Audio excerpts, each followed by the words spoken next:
everyone. Welcome to the Booze and Boobs podcast. I'm Rachel. And I'm Katrina. Thanks for joining us today as we talk about some of our favorite horror movies. We created this podcast as a way to give women more of a voice in horror. Men dominate most industries, especially film and television. And that also goes for podcasts. We'll focus on female characters, motivations, or just expectations placed on women in horror, even if the situation is happening to a man.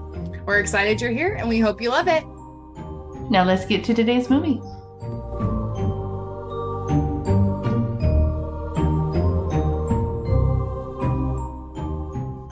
So we could go ahead and just tell everybody that our movie is Hereditary, because that is obviously the obvious choice for a Mother's Day episode, don't you think? After watching it, yeah. A mother's love is the theme. Well, so we're in for a good time. Spoilers start now. But Katrina, you had not seen this movie until we decided we were going to watch it for the podcast. So I'd love to hear all your thoughts. I have a lot of thoughts. I just don't have them like very well collected, if that makes sense. Wow, the first time we've ever heard that on the podcast. Oh, who would have thought? I thought it was surprising. What was surprising? Just how the story developed. And it started very quickly. Like 30 minutes in, it started happening. But let's not get ahead of ourselves. The look on Katrina's face when she said ahead. There are going to be a lot of head jokes in this in this episode. So, oh, my mother knows not to listen to this. I say you could, and she says no, I can't. I'm like, you really can't. My mom can listen. She just can't watch the movies because she's too scared. Your mom and I watched a couple scary movies by ourselves, and we had a good time. Who's that? Is that who's calling you? Faja. He'll be fine. His month is next month. Yeah. Ooh, I'm sure we will be able to pull a good, like, Father's Day kind of movie. Oh, because men are evil, so that's easy. Yeah, that won't be hard. I think women are more secretly evil than men, so it's kind of harder for some people to pick up on it. I think men just tell on themselves more. Like, we're probably the same amount of evil. Women just, we keep it to ourselves. Women are smarter. That's the difference. It's not that hard to be smarter than a man. I was thinking about this, that we're derailing, but it's the beginning of the episode, and that's what we do. I was thinking about how, with this episode, we have made our, like, one a month for a year. And to start off, I'm really proud of us for doing that because life is very hard and we still did it. So yay us. But also just what we were trying to go for last year. Like, we did Midsummer for May because, like, May Queen, blah blah blah. Mm-hmm. And then we just went right into, like, summer kind of things. But now you and I are going off of, like, May is Mother's Day, and then we're gonna do Father's Day for June now that we've just decided, so I'm running with it. But, like, it's kind of nice for us, like, in the year of progress that we've made, we're being fresh and it's just coming natural to us. So yeah, it's getting easier as we go. And I think changing the format has helped get a little more deep dive into bigger topics rather than just going into the details of the movie itself. Well, and the four people who listen to us say that they do like this speech. So good for us. We love feedback. So we love positive feedback. No, I mean, have we gotten any negative feedback? I don't think so. I don't think enough people have heard it to talk shit yet. Honestly, it's the same way I feel about my books when, like, we have gotten, like, some critique on them. I'm like, hey, at least you read it. I'm like, thank you. Thank you for being here. Do you want a seat? Let me get you a seat. That's so nice that you read it. Thanks so much. Yeah. You took time out of your life to consume the media, and then you took time to tell me about it. I love that. Good Because for you. if there's one thing I'm gonna be, it's a hater. And if somebody else wants to hate and commiserate, I'm your girl. Call me. We can hate all day. I guess by the end of this episode, we're gonna have to figure out what Father's Day movie we're gonna do, so that'll be fun.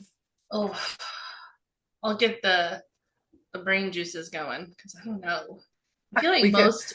we could talk about a really good horror dad and do Insidious. I think that Hereditary had a good horror dad for sure.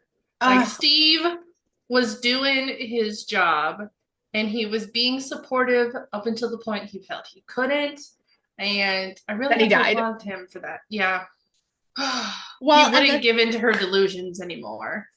and if I married a man and he didn't support my delusions, I'd also want him to catch on fire. So again, Annie was right.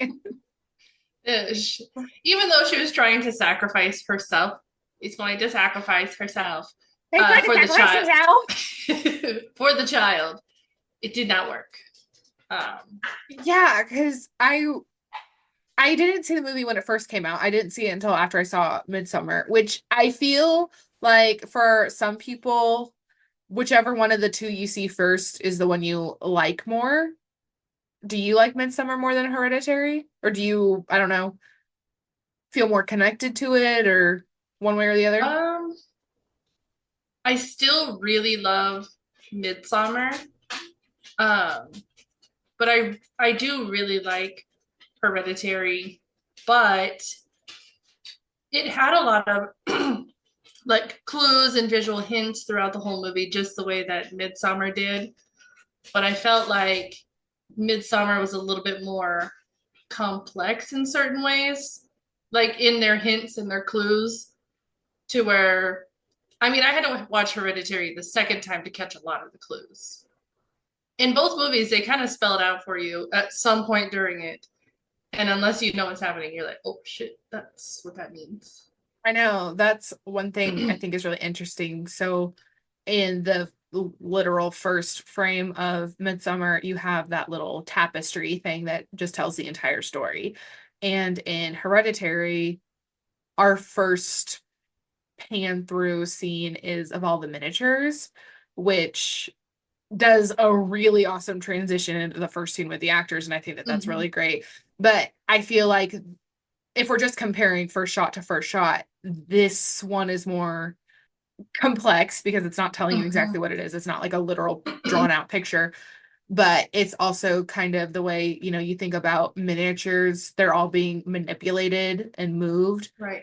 the same way that this family is from this outside force. So I think that they Yeah. just sit into their like corners very well. Like they're different stories.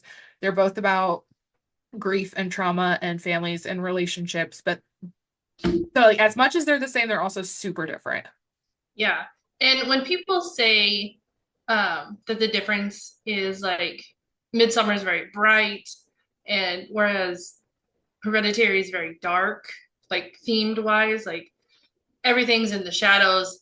And I'm just like, turn on a freaking light because you all are living like Rachel, like a vampire in your house. Like, turn on a freaking light for once in your goddamn life. Okay. I need to see.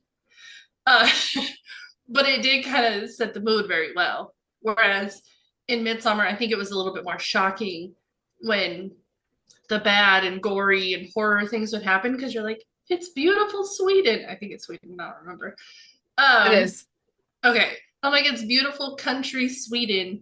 Like the biggest horror should be the ticks. Like honestly. Tick counter check. Yeah. But here, and of course they live in the country. So like I that's think a little it's bit of a theme. I think I looked it up because honestly the landscaping and everything was so beautiful. I think I looked it up and it's like Utah. And I'm like, fuck. It's like I never want to go to Utah. Like I feel like I Right. get like abducted. I don't want to go to The Utah. the cults are real. So, I mean, yeah, obviously there's cults like in real life and like Mormonism and stuff like that, but like there's a cult in this movie. Like, no, I'm staying away from Utah. Thanks. Yeah. And it just and I think that's what like the mother-daughter relationship between Annie and her mom Ellen was very strained and awkward, and you could tell from the very beginning because Annie right away for her speech was talking about how her mother was very private, had rich private rituals, private friends, private this, and all of this stuff. And I'm like, this is what we're talking about. And then you learn later that her mother didn't come back in her life until Charlie was born. It's very odd, but so well done. Like when you know what it is, like what you said, like the first time I watched it, I was just like, like I'm seeing things. I don't know what anything means. But then the second time you watch it, you're just like, oh my God. Yeah. Like they might The as well have first just drawn a picture. yeah, the first time watching it, I saw Annie wearing the necklace, and then I saw the mom wearing the necklace. And I was like, okay, family heirloom for like something like that, possibly. Wasn't expecting a demon worshipping cult. Um, They never was not are. on my bingo card. We never Nope. expect it, but it always is a demon worshiping cult. I will say, I called Joan out from the very beginning. The very first time I saw Joan, I knew she was bad. I should. Katrina and I watched this when we did the first time we did like a co-watch, and she was just texting me back and forth. I should share some of those. Oh, I don't remember even I what don't I remember said. anything off the top of my head. But if you have watched Handmaid's Tale, you know what I'm talking about because she was like Aunt Martha or something, and she is like the worst. So I knew she was playing an evil character. You can't fool me, Aunt Martha. I know. Also, Katrina was using my HBO Max, which is fine, and she can use anytime she wants. But then she said that she made her own profile, and I was already paused and waiting for her in the movie. So she's just like, I can't wait for you to see my profile picture, but I didn't want to like leave and then go back into the movie. So then I just forgot about it. And then the next time I turn on my HBO, there's just like this profile photo of a turtle just staring at me because Katrina has a tortoise named Mortis, and he's a very cool guy. But this is who I'm dealing with. This is who you're listening to.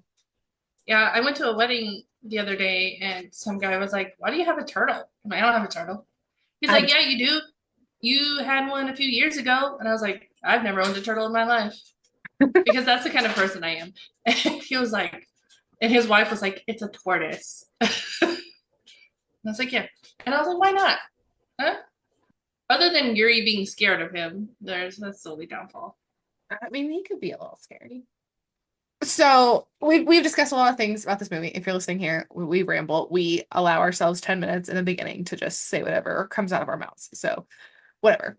But I did find some of the texts that Katrina and I had when we watched this for the first time. So I will be referring to them as we continue on. But yeah, like one thing, just to get into it, something that we talked about that would be our points and topics would be familial trauma, of the family cycle of trauma and how those keep going on. Probably talk about demon worshiping cults a little bit. Yeah, so the first shot, I'll say like we're not gonna go scene by scene because it's boring, but there this for a quick summary, which I was practicing this in the shower earlier. I feel like the easy summary is that there's a family of four, mom, dad, son, daughter. They are affected by the loss of Annie's mother. Annie is played by Toni Collette. She is the matriarch of the movie. She's the main character for most of it. No spoiler there. Uh, but when Annie's mom dies, lots of things start happening to the family, within the family, around the family that will take us to what will be the end. So the spoiler version of this is Annie's mom, Ellen, thank you, is involved with a demon worshiping cult that is trying to resurrect and give the demon Payman, who is one of the kings of hell, like a real one, I guess, a male body. So when Annie dies, and I feel like she like just dies. Like I don't, did she kill herself? Ellen. Yeah. Yeah. So in the obituary, it said after a prolonged illness. And she had dementia at the end of her life. So I'm assuming the prolonged illness is dementia. Well, because they talk about that, and then when Annie's at the funeral, she mentions, or was it at the funeral, or maybe it was at the grief center thing that she goes to, that her mom had DID, right? Dissociative identity disorder, which is real and should be very much respected. But what I was thinking through this is these are the scientific and quote unquote logical reasons to why Ellen might have had erratic behavior, is because, like, in actuality, she's serving a demon and involved in a cult, and she's involving her family in it even without them being aware. But the rest of the family is just like, oh, she's crazy Ellen. And I think that's kind of like a strength of Ellen's is two things. One, she's a woman, so she's not noticed as much. She has that kind of like invisibility of being a woman, but also everyone just assumes that she's crazy and that what she's saying is not accurate. And so she can fly under the radar very easily. Like, I don't want to say using her like mental illness as like a shield to what she's actually doing, but it gives people who aren't part of her cult or the spiritual like realm safety in their mind of, oh, she's not actually gonna do anything, she's just delusional. This is a really good movie. Like, when we break it down piece by piece, and like I think about how all the points connect. So and we didn't say this. We're talking about Hereditary from 2018. It was the first movie from Ari Aster, who also did Midsummer and Beau is Afraid. Why do I feel like Pedro Pascal is going to be in an Ari Aster movie? Maybe I was just dreaming about it. That could be real, but it would also be my dream. But he is a really fantastic horror writer, director. His movies are very layered, very complex. I've only seen Hereditary and Midsummer, but the way that he writes women, I think, is very empowering in character terms. Like, obviously, yes, they're going through horrific scenarios, but they're not just blank slates. Like, they're deep. And yeah. Well, and he can choose women that know how to cry. I feel like that's their audition tape, is scream in pain and agony like you never have before, and that's your audition. Because in both Midsummer and Hereditary, Annie, like obviously, Danny in Midsummer cried a lot and she was very convincing, but hearing Annie cry after like Charlie died, crazy. Well, this is like, I'm not gonna cry, maybe a little bit, but I remember, like, I've seen this movie before, and in the scene after where Annie is grieving Charlie's death, spoiler alert, Charlie dies, kind of the catalyst of the whole movie here. Toni Collette's performance and the way that she's like on the floor, like wailing and like shaking, and like just this performance. I've seen it before and been like, wow, like I felt pain before, but like what, like I couldn't even imagine anything that would like truly push me over the edge to where my physical body would have that kind of reaction to what I'm feeling. And then we watched Hereditary after my college dog just died. And I was watching it, and I'm not gonna cry, but I was watching it and I was literally just like, I get it. Like, I never was feeling like that on anybody, truly. But after that, I'm like, I get it. Like, I learned and was able to relate in that one scene in Hereditary. And I feel like I haven't seen a lot of things. I feel like in my circle, I wouldn't see a lot of things, but I'm sure that there were people who were like, oh, like she was just like crying and screaming and like wailing about and blah, blah, blah. Like, no, like she was, no, I she think was that doing woman it. yeah, that woman has probably experienced something because she had to be pulling from something for that.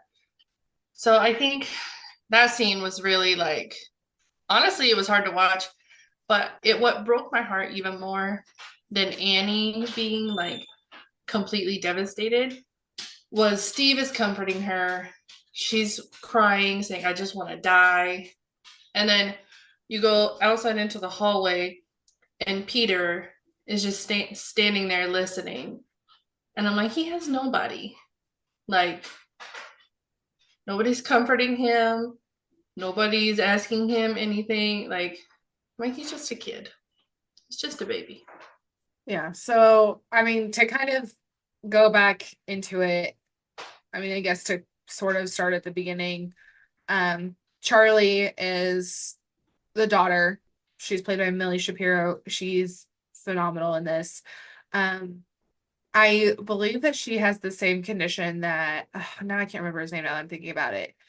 Galen Matarazzo, something like that. The Dustin from Stranger Things. I don't remember exactly what it's called, so like I don't quote me on it, but I think that I read something where they had like the same like physical condition, because they look very similar. But like none of that's ever introduced or discussed, and that is one thing that I really like about it. It's like, you know, she's just like treated like a person, like because she is. So I think that that's great. But at the funeral, Charlie is seen eating a bar of chocolate, and her dad comes up to her and he's like, "Hey, like that doesn't have nuts in it, right?" I think that that's a very, very dad thing to do. And then when Annie comes up a little bit later and is talking to dad, she's like, "Did you check? Like that doesn't have any nuts in it." So Katrina texted me at that point and was like, "They're really bringing something up about these nuts." But I knew exactly what was going to happen. So I just texted her because I'm also very allergic to nuts. And I just said that representation matters. So like we need more people with allergies in movies because I have so many allergies. Well, and it shows us in the beginning that they don't really expect her to advocate for herself a little bit on like checking for nuts. And so them having to be like, "Did you check?" is almost like they've dealt with this in the past. Well, and that's the thing that's very interesting. So I mean, Charlie's, I think like 12, 13, 12, maybe 14. Yeah. Actually, I think I did look it up. I think that she was 13. But she's definitely old enough to read labels and check things. And she's just eating this nondescript chocolate bar. And then later on, she is at a house party with her brother and eats a piece of cake that's offered to her that has nuts in it. And we don't see her asking about nuts. And this is just where the kicker is for me. I understand that this is a movie and she's a child and this is moving the plot forward. I mean, ask Katrina. I will literally go anywhere and anybody has anything and I'm just like, "Are there nuts in that?" Like it's just like a part of my natural phrasing of any food that's around, like nuts or cherries or whatever else I'm allergic to being around. So I think that that's funny for that sense. But I think also to your point, you know, she knows that she's allergic. And like, yeah, she wanted the cake, but like, I mean, I guess I eat macarons and then I just deal with it later. You know what? Never mind. Actually, Charlie is completely right. And nope, she's great. You can't even say anything because I was waiting for you to bring this up. Because we went to a fast food restaurant here, Brahms. God. And Rachel ordered a salad and said no nuts. And then they gave her the wrong salad that had nuts. And I just got chicken strips. And I offered to switch her. And she goes, "No, it's fine. I'll just pick out all the almonds or walnuts or whatever they were." And then later on, she's like, "Oh, my throat's kind of scratchy and I feel like itchy." And I'm like, "That sounds like an allergic reaction. Maybe you should take some allergy medicine or something." And I told her, she was like, "Well, I didn't want you to give up your chicken strips." I'm like, "Bro, it's the same chicken." And she goes, "Well, I didn't know." So she was trying to be nice and kill herself over some salad that had nuts in it. And I'm like, but here's the thing. I really, really, really did want that salad. I really did want a salad. And it was a salad. We went through the drive-thru and I said, "Are there nuts on that salad?" And they said yes. And they said that like they're already prepackaged, like they can't do it without it. So I asked for another salad completely. So it was their fault. So if I died, it would be on Brahms, not me. I spent a really long time picking nuts out of there. And it was kind of bad, but you also really wanted chicken strips and I didn't want to take that away from you because I'm a nice person and I love you. I think it's more stubborn than nice, but I'll accept it. Well, yeah. Charlie did the best she could. Okay. Some people, when we have allergies, we've got allergies. Okay. And one of Charlie's, what's the word I'm looking for? Quirks is that she clicks her tongue a lot. Like, and that's kind of like her thing that she does just randomly.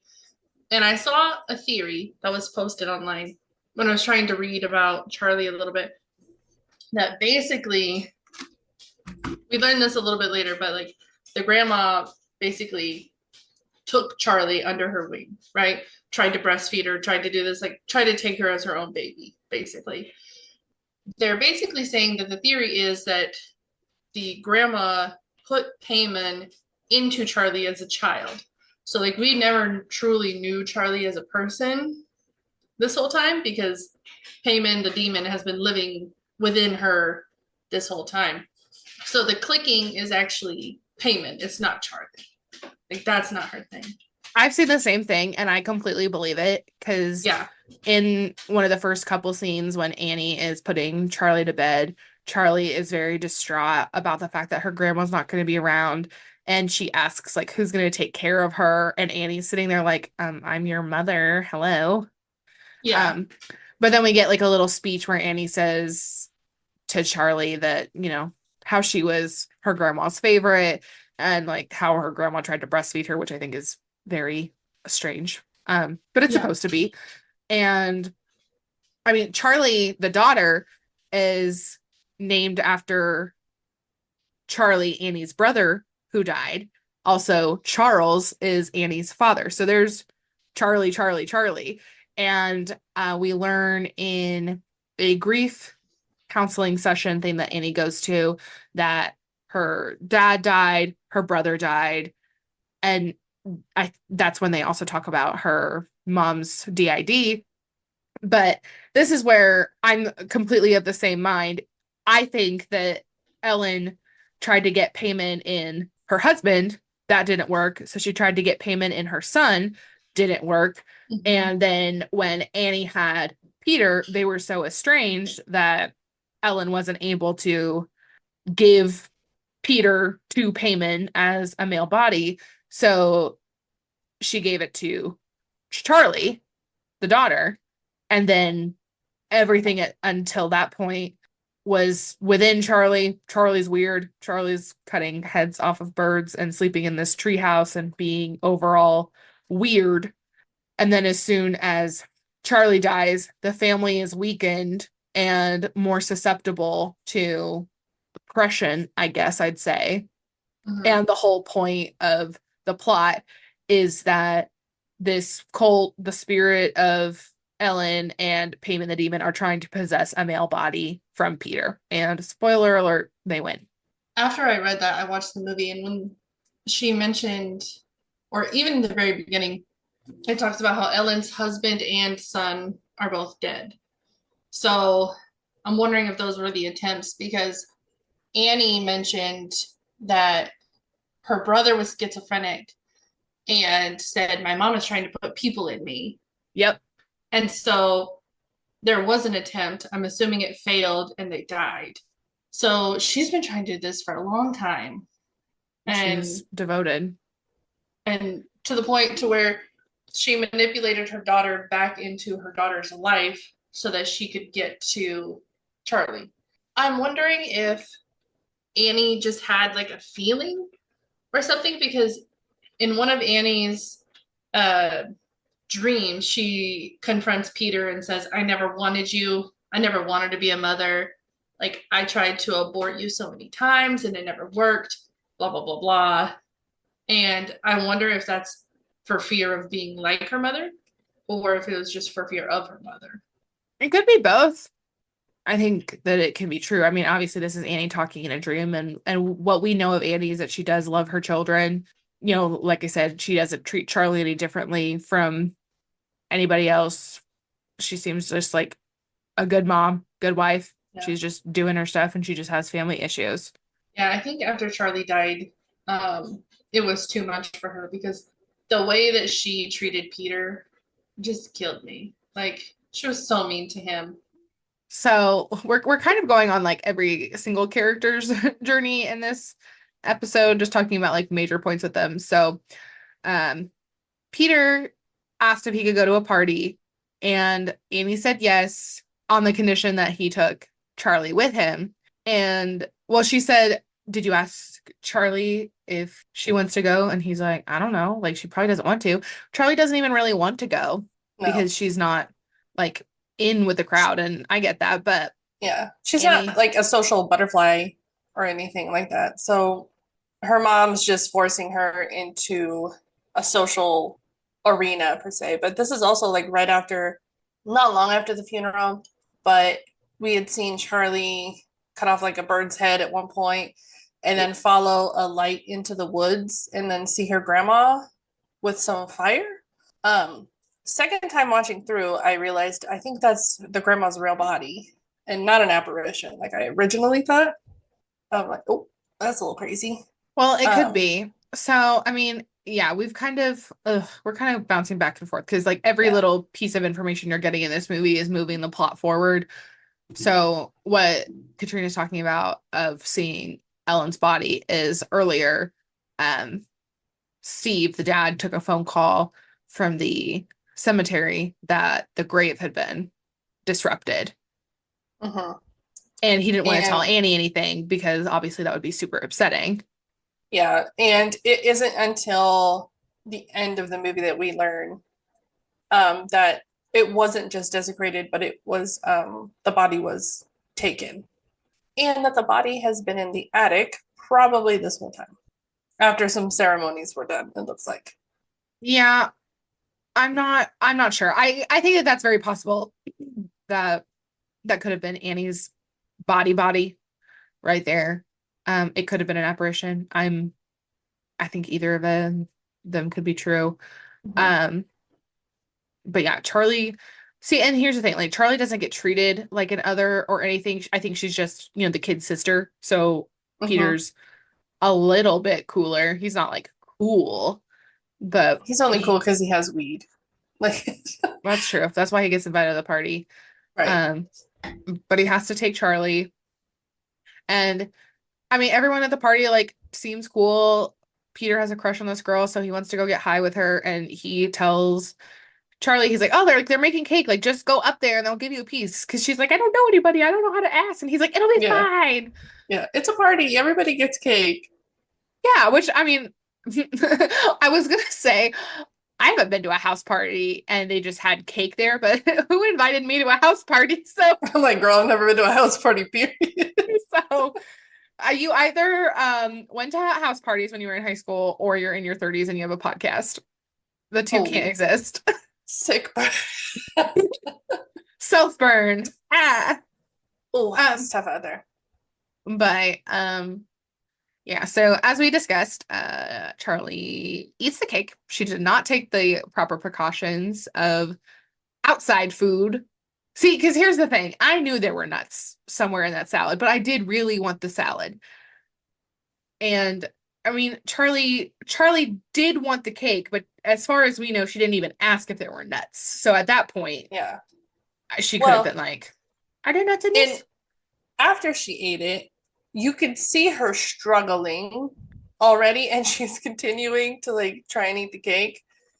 And then she's like drinking water, like her face is already so swollen and she's struggling to breathe. And then finally, after trying to like tough it out, which you can't tough out anaphylactic shock. Yes, you can. No, you can't. Don't put that on this podcast. We are not medical doctors. Oh, We do not well, give medical advice I haven't died from my allergy yet. So, yes, okay. yet. I see your point. Okay. Okay. So she goes into the room where Peter is, and it's so sad because she's like, I think my throat is getting bigger. And he instantly like goes into like trying to be hero mode. Right? Like Well, carries her to the car. like so I mean, I've never driven or done anything while I'm high, and I stay at home. I have been inebriated, and then something happens and you kind of immediately sober up.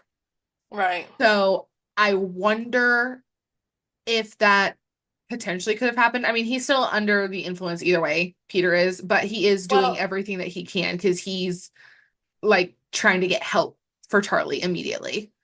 and I get it. And he's a kid. He's smoking weed. Weed can make you paranoid. And I'm just like, he didn't call. He's like, we're almost at the hospital. And I'm like, you should have called 911 to have the ambulance like meet you halfway, possibly, to get help Mhm. quicker, you know? Yeah. But he's a kid. So like the logical brain is not always able to kick in fully in emergency situations. Yeah. He's stressed. He's under the influence. He's scared. Like, regardless of the fact of what happens happening, I don't blame him. It's a shitty situation. It is devastating. It's awful. No, and his He was just trying to do anything that he could. yeah, and that's I think that's why it's so much sadder because there's no one to blame. And so he's speeding down the highway and Charlie's in the back choking, trying to get air. So her idea was roll down the window and stick my head out the like window to get some air. Maybe pushing air in will work. Well, I mean, And it's pushing air in. It also honestly helps with the relief, like the cooler air and like flipping cooling across her your off. face. Yeah. Like it makes perfect sense to me. I mean, Well, as someone who struggles with that kind and of an allergy. I did not know that the wreck was set up until the second time watching it through. Because when they're driving to the party, you see the light pole and you see the symbol on the light pole, like the cult symbol. And then on his way back, there's a deer in just the right spot that makes him swerve while Charlie's head is out the window and it decapitates her, basically. Not basically, it does. It Yeah, it's really intense and well, we don't yeah. we see like the silhouette of the impact a little bit, and then we really just see Peter. He stops the car and the camera is just like on his face, like he's just staring forward. He doesn't look back. He doesn't do anything. He And at it's just one a point long time. like he starts to ask, "Are you okay?" but he doesn't like ever get it out. And I think his brain just switched into survival mode because it was too much for him in that moment. Like he could Well, not function. I mean, I can't imagine because then what happens next is Peter just I'm gonna cry. Like he drives his car home and you just see like him walking through the house and then he just goes and lays in bed. Yeah, and you hear Annie say, "Oh, good, they're home now." So she heard the car, she heard the door. She assumes they're both home and they're both safe. It's terrible because then we go into the morning and then you hear Annie like out in the house and she just says like, "Oh, like I'm just gonna go run get something," whatever she says.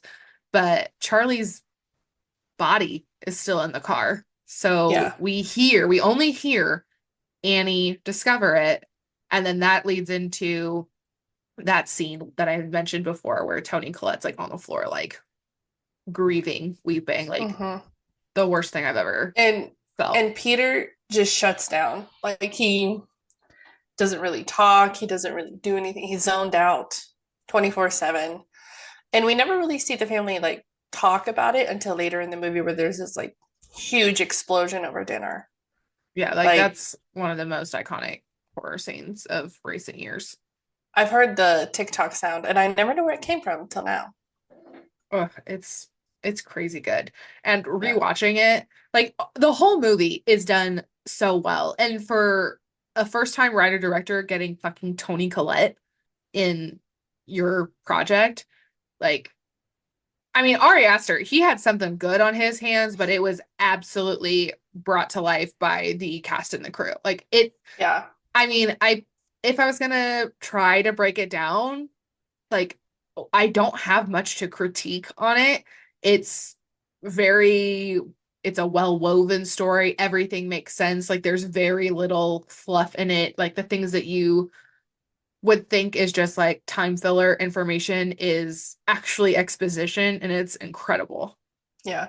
Because it feels like, because it's a 2 hour movie, it feels like at some parts it's like, I'm just watching these people not talk to each other. Like their family is falling apart. And that's essentially what this whole cult is hoping for, is they need these people to be susceptible so that they are able to take over their bodies. I assume that the demon needs somebody who's weak. And I wonder if that's why Steve was never really an option, because throughout the whole thing, Steve is kind of like the rock a little bit between, and a little bit of the buffer between Annie and Peter after Charlie dies. Like he's trying. Poor Well, Steve. I do agree with that. I think that Steve, I mean, he's a really fantastic character. He's different than a lot of dads we see in a lot of movies. Like he's very empathetic, he's very caring, he's supportive, he cooks dinner, he runs to the store, he takes care of things. And Annie also does those things, but we don't often get to see good relationships between husbands and wives and parents Yeah. in the same movie. Like you're either like having a good relationship, but you've got problems with your kids, which I mean, obviously there's problems with kids in this movie, but from a starting point, you know, they're a pretty solid family unit. But to your point, I would say that Steve's not really an option because he is not in the family line. He is not. Right. Cannot be in the hereditary line. I guess that makes sense. And I guess, well, and the point of the hereditary is, you know, the mental illness portion of it, to where these people don't have the tools to cope with the things that are happening around them and to them, really. I mean, there are mental illness conversations that are brought up. I think my opinion is the times where they're mentioning mental illness, it's a cover completely. Right. Like For the I like to spiritual. think that even though like we thought Annie had DID, I think it's just because what Ellen, we're shown and whatever, the you mom. It's the moms and daughters. I can never get their say name the right. Sharon grandma. and It's Rose. fine. Yeah.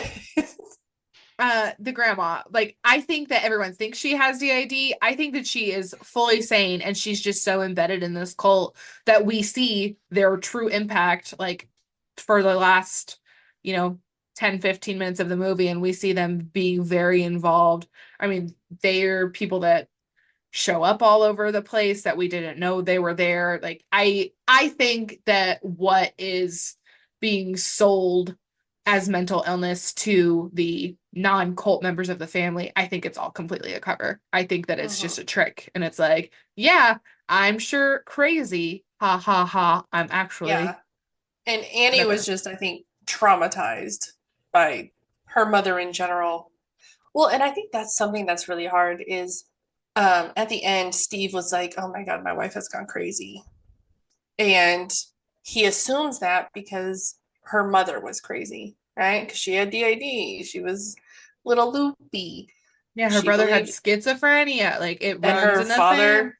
her father died from starvation due to his depression. Like those are all very serious things that, and it, some people don't believe that, you know, mental illness is hereditary, but it is.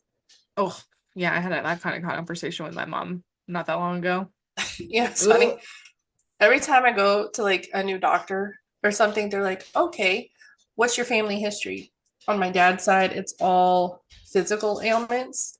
And on the other side, it's all mental health ailments. So I'm like, You never had best a of both, chance. best of both worlds. We're living it up. So, Yeah. but I So think it's I think the conversation around mental health in like real life translates really well. I think in the context of the movie, I think it's a cover that these cult mhm. members are using. Not to say that none of them experienced grief or sadness or anything. Like when we meet Joan. See, okay, here's the thing. We haven't talked about Joan, but this is a question that I have. And I think I only mentioned this with Marissa. I don't remember bringing it up with you. So, Joan comes up to Annie, says that she saw her from one of their grief counseling things, and then they kind of become friendly. Annie is invited over to Joan's house and sees that her little doormat is, it looks like something that Annie's mother made, like her embroidery style, and Joan like laughs it off. Blah blah blah. What we're getting into is that Joan is trying to connect to Annie to teach her this ritual that eventually would allow the spiritual realm to open up. And what, see, and here's the thing, like with seances and stuff like that, I do not ever believe, me personally, I don't believe I could ever be talking to my dead grandma in the like with the relationship and connection via a medium. I personally completely believe that it's all demonic and that demons are running around the world. And of course they know that my grandma Aretha's favorite color was purple because like they're here, they're present. So anything, like, I do not believe in anything like that. But Annie allows herself, because she's grieving, to believe that there's an opportunity for her to have a communication with her daughter. And I can respect that and I understand it. For me, I don't believe in that. But my question for the whole point is that it turns out, Joan is one of the cult members. She was really close with the grandma, and, she's actually a villain. My question for you is, when Joan has told her story about losing her son and grandson, do you think that that is all true? And what allowed Joan to be emotionally vulnerable and susceptible to being a part of this cult? Or do you think that everything that Joan tells to Annie is just a facade to lure Annie in? Okay, so I'm gonna go with a cop out and say it's a little bit of both. I so the photos that um from my perspective, the photos that Annie found of Joan and her mother were from a long time ago. Like, I think that the grandmother made this pat a long time ago as well. Whereas, I mean, Joan might have lied about the timeline of things because she said that her son and her grandson died 6 months ago. I don't remember how long. I think she said like 6 months or something prior to talking to Annie. So I think that maybe Joan was like a backup or trying to do something similar to what Ellen was doing by granting Payman a male body of her son or grandson, and was unsuccessful. Just like Ellen was unsuccessful with her husband and son. Because I don't think they put all their eggs in one basket of one woman's family. Well, see, I see that, and I like that theory. My question for that though is, there are men in this cult, and why aren't the men giving up their bodies for payment that they worship and love so deeply? Because also the thing about it being hereditary is, for me, right. I mean, of course it's the point of the movie, but for me, I would believe that it, for some reason, it has to be Annie's family line. Yeah. Well, and maybe that was, I like that though.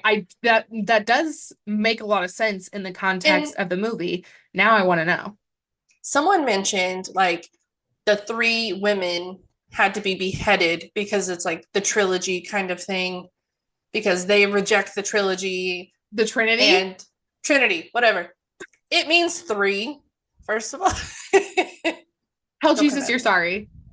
No. Jesus, I'm sorry for her. If their whole thing is to reject the Trinity, three beheadings, and I don't know, part of me feels like the sacrifices have to be women, and maybe those men don't have three women in the I didn't read the book. I didn't pause long enough to read all the stuff. Yeah, and I've watched, like, because I saw the movie first time a few years ago, so I watched, like, my kill counts and found flicks and deep dives into things, but like there's so much information that it doesn't just all retain to me. So yeah, I mean, I do like that. I mean, Steve dies, so there is a male that we had to get rid of him. right? Because he was going to call the police. I assume that's why he caught on fire. And because Annie at that moment was possessed by Payman after the whole ritual. When she Yeah. threw the book, Payman's not going to burn himself. So he burns Steve, who's going to call the police. Yeah. We're not doing a very good job of like talking about all of the particular scenes in the movie, just kind of more about things and nuance and relationships and how that relates to other things. So this is where I say if you haven't seen the movie, like I'm not responsible for this conversation because It's it's not going to make very sense. it's very deep and complex and everything piles on top of itself. And even if we just went through scene by scene, like, oh, these are the things that mentioned, we would be skipping ahead to the future anyway to be Yeah. like, and then it Because, pays off this way, blah, blah, blah. So like I don't care. yeah, you have to kind of skip around because there's pieces that come up later in every, like, obviously the necklace symbol is in the very beginning to the very end, Hmm. like their cult symbol. It's in, if we were like, okay, now we're going to list everywhere that we saw the cult symbol, and then we're going to list everywhere that we saw foreshadowing. Like it wouldn't really work as a conversation, I don't think. Yeah, there's just so much. And then, but what you're saying about the Trinity, see, because Ellen had died, which sets off the events of the movie. And then later, Annie finds her body in the attic, freaks out, obviously, and she didn't even know the grave had been messed with. Right. So she's like really, really losing it. She's gone through all this stuff. She experiences Joan conducting this ritual to speak to her grandson, and he's freaked out by it, but is more so enthralled with the concept of being able to speak to her daughter. So she brings the ritual home, performs it with Steve and Peter, and they're both freaking out when it kind of starts working. Yeah. But So, and that's where Steve starts blaming Annie for some of this stuff. Like he's kind of lost faith and trust in her. Um, and that's a little bit of a theme because here we go skipping again. Earlier in the movie, when Joan asks, well, what's your relationship with your son like?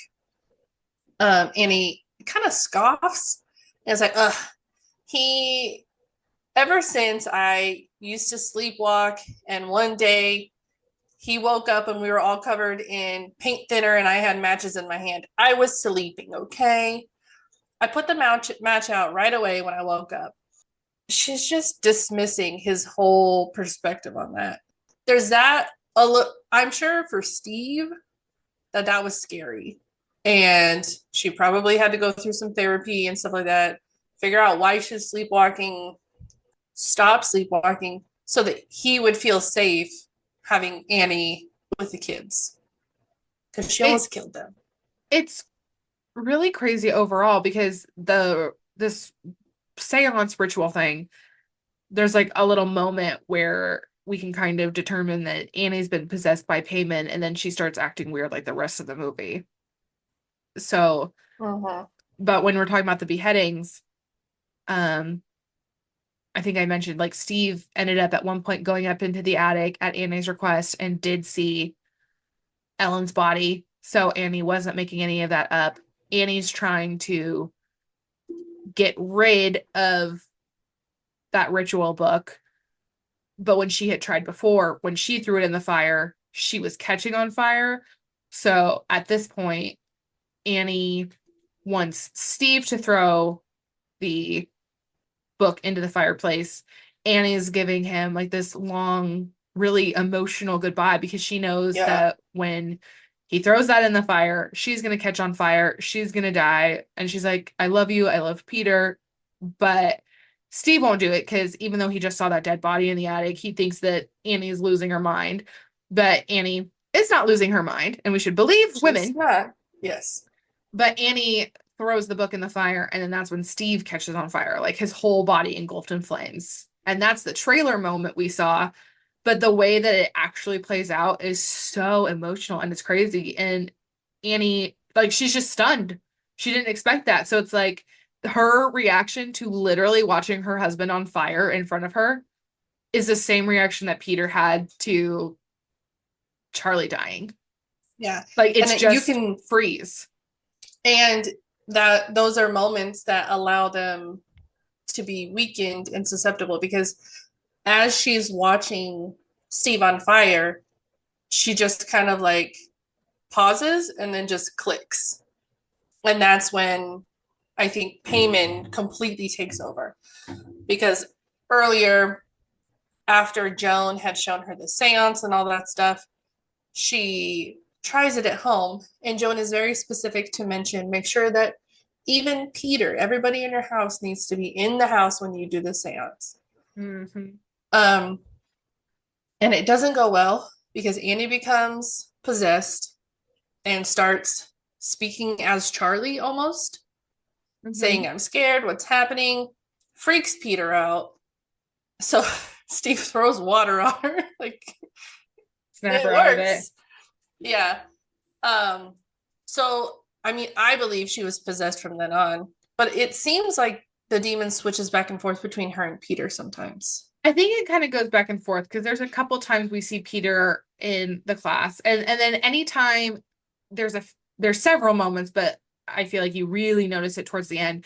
There's this little blue flash of light, or like this energy that kind of like, even there's one point where it slides down the hallway.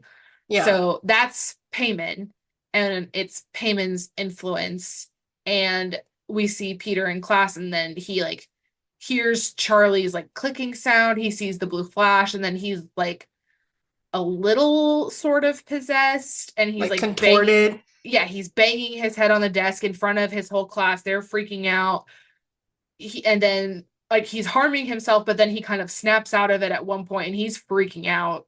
Yeah. And then we just see more blue flashes. So I think it's really at this point the energy of the cult and Payman, they're just weaken. Yeah. And I think so, and I noticed this the second time after the ritual at Joan's house. On the drive home, Annie hears the click in her car. So Payman, I believe, rode home with her from Joan's house. Yep. Because I don't believe, and honestly, how do you get a demon to play along with you in a seance? I don't know how she did that, because I mean, I don't think that was her grandson. Well, I don't think it's her grandson anyway. Well, we know Rachel doesn't think that. But here's the thing. It's also because there's like the question, like Joan is obviously a villain. She's bad. She's involved in this cult. This is just where I like want to give her a little humanity and be like, like, do you think any of this was real? Marissa thinks it was all fake. It was all just to draw Annie in. But also for somebody who's in the cult, like the demon would play along, because what do demons and Satan want to do? They want to lure you away and deceive you. Yeah. So like, absolutely, he'd be like, oh boy. Yeah, I think that she probably did have a family at one point. She just lost them to the demon, or the attempt for the demon. And so humanity wise, maybe there's used to be some there, but she doesn't care about these people. Yeah, I really like that theory. I really like the idea that perhaps Joan's family was also a victim. I had never considered that before, but it would make perfect sense because it's two male relatives that died in her straight line. Right. Too. So yeah, I like and she never once mentioned a husband that I can recall. I don't think so. Oh, but then that also begs the question, like we talked about before, where Steve wouldn't count because he's not in the family line, but Annie's dad died. Right. And it was probably a get him out of the way kind of thing. Like, he's causing problems. He's starving from depression. So I mean that's the thing. It could be true. It could be true that he was so bereft over his wife's dealings that he literally just laid there until he died. Oh, I wish that was me. That's what I need a few weeks. And then I'll be good. Oh, yeah, we talked about, this is one of the texts we talked about. It's like, the depression turned into starvation. And we were talking about how for us, it has the opposite effect. And I was like, can I have some of your like psychotic depression, please? Just for legal purposes, this is a joke. Yes. I'll give it back, I promise. But no, I think that's yeah, Joan is evil and she's conniving. And if this actress is in any other movies, I know she's evil. Okay? She's too good Because she was to in not be evil. Handmaid's Tale too. Ugh, and I hated her. Yes. There was I know we're not talking about this right now. But what one thing that Katrina had texted when oh yeah we were when we were at the party with Charlie and Peter, Katrina was like, I'm trying to figure out the age difference between these two, and I didn't know at the time, so I had to look it up, and then that's when I found out she was 13. But then Katrina texted me after the decapitation and just said, I guess it doesn't matter now. So that was one. uh, Katrina also said that Peter driving away was crazy. I get it, but it was a little crazy. It was crazy. Like, it's a very intense movie. Like, it's very believable, but it's just, I feel like in a lot of stories, even though these are all, even like scientific reactions, like, like fight or flight, freeze, blah, Mm-hmm. blah, blah.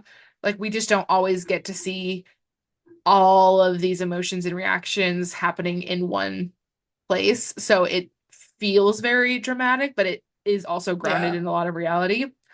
Um, But one other thing that Katrina said that was just funny is this girl was creepy before, referring to Charlie. This girl was creepy before, and now she's creepy and dead. Hell nah.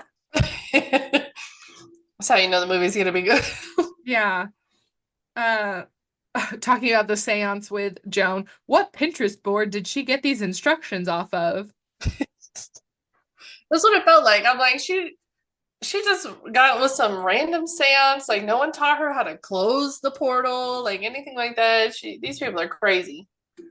Yeah. And then I mean there's a few other things in here. I mean it's just a really good movie. So I mean at the end of it, Peter and Annie are the only ones left, but we get a really big turn where it kind of becomes like a real horror movie at that point, where Mm-hmm. there's like A Peter's chase looking, scene, oh, creepy.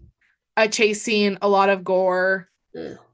and like it's very scary. Like for a movie that's just very dreadful for most of the time to turn like jumpy is Mm-hmm. it's pulled off very well. Like hats off to Ari Aster.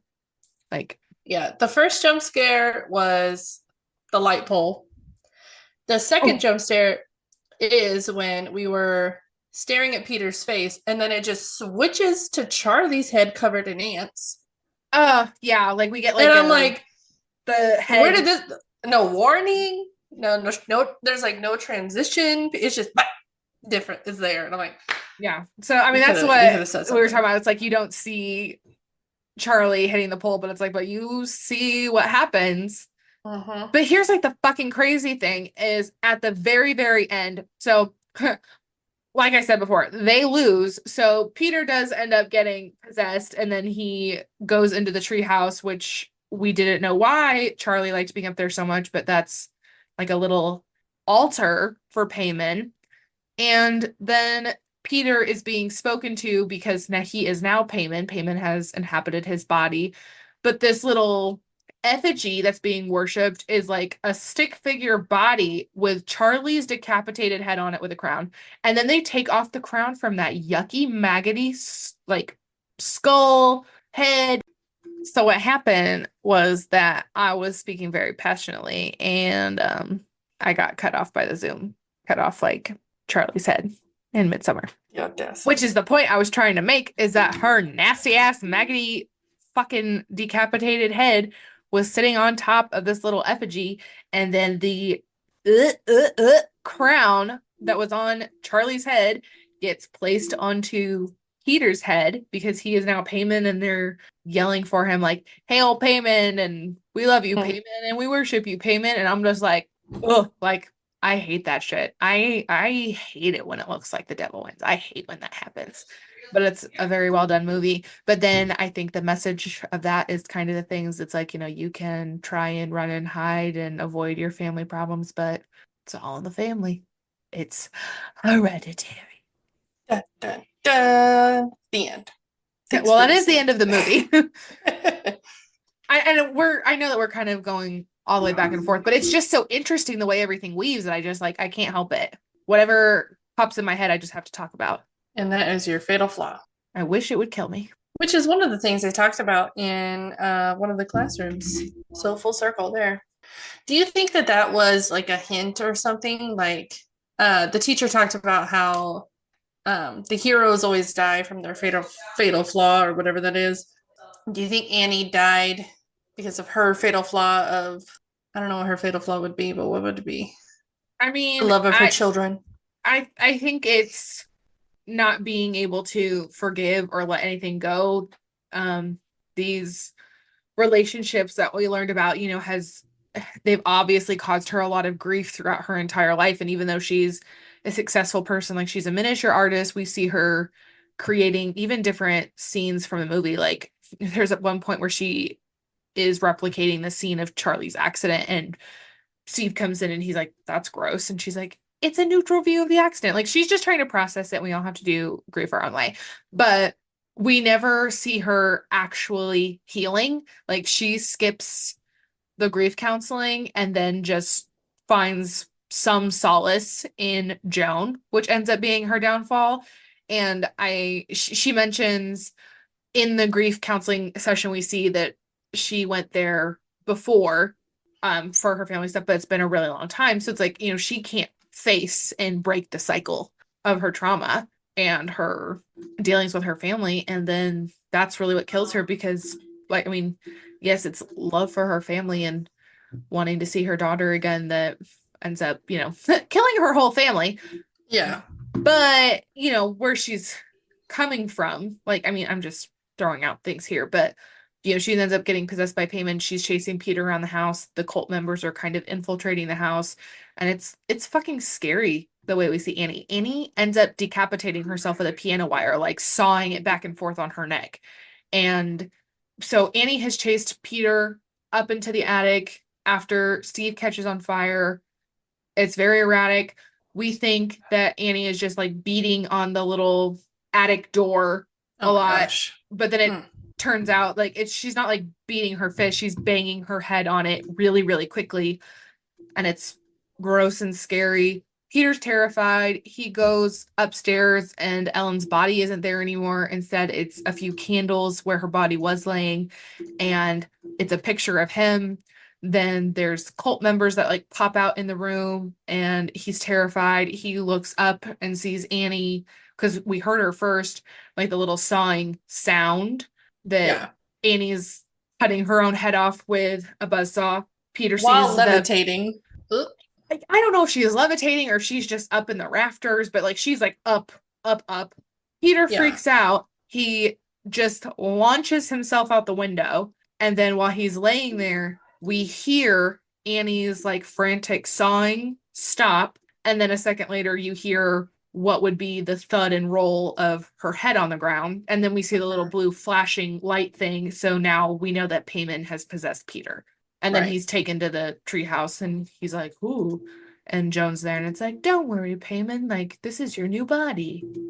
Yeah. And she even like refers to them as Charlie at one point, saying, like, don't be scared. We had to fix your body because you were in the wrong body. So I don't know if Charlie is still connected somehow or what. Maybe it's just like the like Payman was Charlie for so long that it's just like an adjustment. But I mean, it's Maybe. Charlie's dead head on the stick figure Right. thing. So I mean, it's really sad. But I mean, that's my vote for what her fatal flaw would be. I do think that that was put in the script on purpose. Yeah. And I think that that also kind of leads into Peter's fatal flaw is Peter also can't own up to anything, which is what Annie says at that iconic dinner scene, which we haven't Yeah. really even talked about. No, we haven't. I feel like we've covered so much, but there's still so many details that are important that are also we haven't talked about yet. Well, and I think that's when Steve and Annie's relationship started to crumble, and I think it just kind of overflowed because she was okay with Steve, but she was never okay with Peter. And after Steve catches her recreating the accident scene where Charlie lost her head, and he's like, Jesus Christ, you're not going to let him see that, are you? And she's like, who? Who the fuck do you think? And he's like, Peter. She's like, it's a neutral view of the accident. And this is where it's very clear that this is Annie's trauma processing, which she's really not processing any of it. She's just putting it into her work. Like throughout, we've seen a miniature of her mother trying to breastfeed Charlie, you know, her mother standing in the doorway of Annie and Steve's bedroom door, like being looming. So this, I think, was just too much for Steve. And he's like, I made dinner. Come and get it if you fucking want. And this, he's just lost his patience, I think. And he's had decent patience with her so far. At the dinner table, she's just picking at her food, like not really saying anything. And Peter goes, this is really good, Dad. Completely innocent. And Annie just goes, ugh, ugh, and scoffs. And I was infuriated for him. I'm like, are you fucking kidding me? You can't compliment dinner, really? See, this is like you feel for both of them in this moment, because then Peter kind of just is like, are you okay, Mom? And then he like pushes her a little more and it's like, is there something on your mind? But it's like, it's a leading question. And what ends up happening is Annie snaps. If you've seen the movie, you know the scene. She reams on Peter that Peter can't take responsibility for anything, Charlie's death. So because he can't take responsibility, nobody in the family can grieve and move on because everything's still looming. And Peter's just staring at her. And then Annie says her line, it's like, you're just looking at me with that face on your face, which is, it's an insane line. But how many times, I mean, even on this podcast, how many times do words just kind of like come out of your mouth and they just like, bleh. And you know what I mean? Yeah, I mean, but literally that's it. And Peter, he's just sitting there and taking it. And when Annie, has her final thing and she's like, nobody admits anything that they've done. And then she just sits there, like she stood up and then sat back down. And then Peter says, what about you, Mom? She didn't even want to go to the party.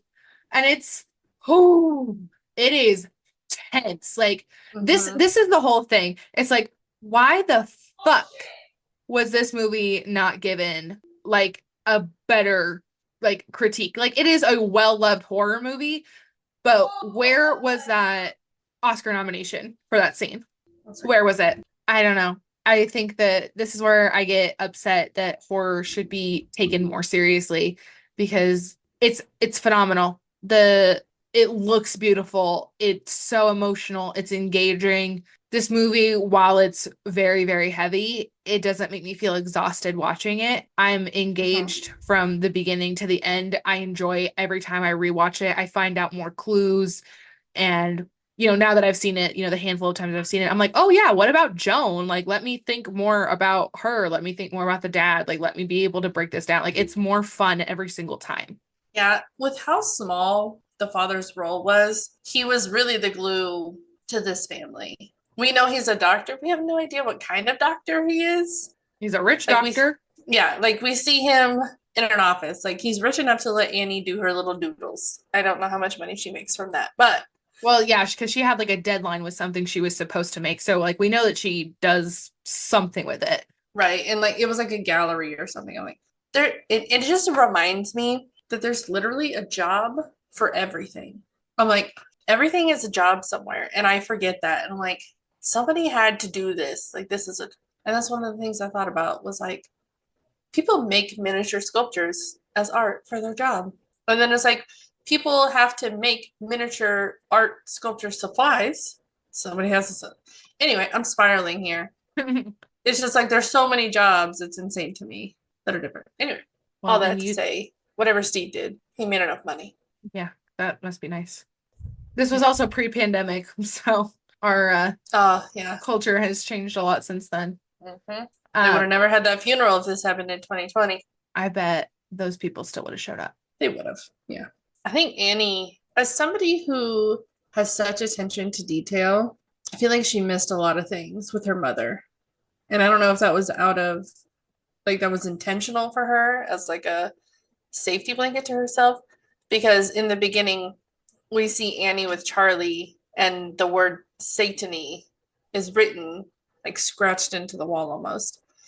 And I think at one point we see, don't we see Annie like write it on the miniature as well? Or am I crazy? She might have. I mean, there's just so many things. Like you could almost go frame by frame and Yeah. pick something else out because Annie goes through some of her mom's boxes and finds like the book, but like she's not getting that all of this makes sense. You know, talking about Paimon Until needing to inhabit a male host and that he's like the eighth king of hell or blah. Like she's not getting it, but like also in what world would you get it? right. Why would you think that your family is under, you know, quote unquote attack from a cult? Mm-hmm. I feel like Annie's light bulb moment, she recognizes that this is hurting Peter, right? So her goal is, okay, we got to shut this shit down. So when she goes to Joan's apartment, she looks at the mat again and she goes, oh shit. And that's when she realizes that she was connected to her mother. But what we see that Annie doesn't see is on Joan's like dining room table, Oh, yeah, I know what there's part you're like talking about. carvings in it, and it's also, it's got like a little setup of what the ending looks like three toys without a head bowing down to a little statue, and it's got Peter's picture with no eyes in it. So Well, yeah, and here's the thing you think about, you know, Annie has been quote unquote manipulating all these miniatures the whole time because that's her job, but she's also being manipulated like a miniature. mhm. And she So, doesn't see the big picture until she goes home, looks, goes back through her mother's things, and then sees Joan in this photo album, which we've talked about before. And then what she does is, I assume she's looking for more stuff, so she goes up to the attic while everybody's home, or gone, I mean, not home. And earlier in the scene, we had heard the dad complain of a smell, and that was the first time somebody complained about a smell. And when she opened the attic door, all these flies came out. And that's when she discovered a headless body that had turned black because it was older, assuming it's her mother, with the symbol written above it. So she freaks out, has this whole plan of burn the book, right, to end it all. She catches on fire, but then when her husband gets home, Peter has beaten himself senseless. And I feel like they just should have not gone back in that house. Like when Peter came home with a broken nose, she should have gotten that car and they all three should have driven away and come up with a game plan and talked about it outside of the house or something. Hindsight, though, they don't know what we know. But this is where Annie starts to put it all together. But now Steve thinks that she's a liar and that she dug up her own mother and is losing it because he was about to email somebody that she was having a mental breakdown. yeah, I mean, I guess that would be her light bulb moment where, you know, what she's tried to do obviously isn't working and it's just become more extreme. Mm-hmm. So, yeah, I mean, and then it goes right into the end because once Steve catches on fire, we see like this little moment, this little like zing where Annie goes from screaming about Steve to just like dead face. Yeah. So she's possessed. And And then then all she this shit becomes happens with Peter. Spider-Man. Yeah, she's climbing all over the place. She's in the Oh my rafters. God. She's running around. When we go to like Peter's bedroom when he's waking up and she's up in the corner, I was like, oh, like terrifying. Are you kidding me? So Yeah, yeah. I And mean, that, okay, first of all, the scariest part of this whole movie is all the fucking naked random people in your house because there's nothing scarier than a unwelcome naked man in your house. Okay? there's nothing scarier than a man in your house. Yeah. Add smiling at you and naked, I'd rather die. Ugh. Give me the bear. Ugh, we could have a lot of time to talk about the man versus bear. It's the correct answer is always bear. Like, unless it's But Adam we Driver, should. I'd pick bear, but The I problem is you probably, don't get to pick who it is. yeah, I'm like, but I'd probably honestly pick the bear over Adam Driver because like I love him, but he's scary. We need to pick a horror movie that is centered around a bear, and then we can talk about the man versus bear debate. Well, we can't watch Cocaine Bear because I would get sad because I know I've that never like seen it. I haven't seen it, but I know I that thought that was like a comedy. it's like a horror comedy. It's like one of those like out there ones. But I know that like a Mm, bear is eating a brick of Coke. So either way, it has to get put down because it will kill or like it will suffer tremendously. And right. I can't handle that. So I can't watch it. But we can pick a movie about fathers. Let me look here. Oh, Horror. I have two suggestions before you steal them from me, please. Okay, I was gonna Google. I'd love to I hear your I did Google. So I already cheated. The first one is The Shining, classic. that's a bad dad. Jack Nicholson, love him. Maybe not Jack the character, but and my second one was Amityville Horror. I just saw a thing for that. Yeah, I Um, googled and it said top 10 like 10 killer father horror movies. I don't know. um, So which Amityville do you want to watch? The Ryan Reynolds one or the James Brolin one? I would probably want to watch the newer one. It oh, But God, we this could is watch hard. both and then decide. I mean, I've seen both of them. I mean, as a movie, I've seen Shining way more, and I feel like if we're going on the dad angle of that, it would be an interesting episode. Mm-hmm. Amityville. I only saw it once and I saw it a really long time ago. I think that was Ryan Reynolds' like first big movie, honestly. Trying to look for some other ones. I think that those are both good options. Top 10 evil dads in horror movies. I feel like these are going to be spoilers if I haven't seen these, but you know what? I'll spoil it for myself. Well, Oh my Frankenstein, gosh. The They put Shining. Get Out on here, and I'm like, we are. Oh no, that's not Get Out. Silent. What's the A Quiet Place? And I'm like, we're not doing A Quiet Place. He pissed me off. Ugh, Insidious just popped up. Oh my god. Oh, you want to talk about a good dad? Woo, woo, woo. Insidious would be a good Father's Day Oh, the movie potentially. stepfather. How could I not have thought of the stepfather? I don't It's think I've seen that one. it's so the original did you watch Lost? Yes. John Locke plays the stepfather in the original Oh. stepfather. Oh. And it took me, I was watching that movie. It was on like my Samsung TV, and I was like, yeah, sure, I'll watch this. And like it's not good, but like it's great. But then I was watching it and I'm like, and then it hit me. I was like, that's John Locke.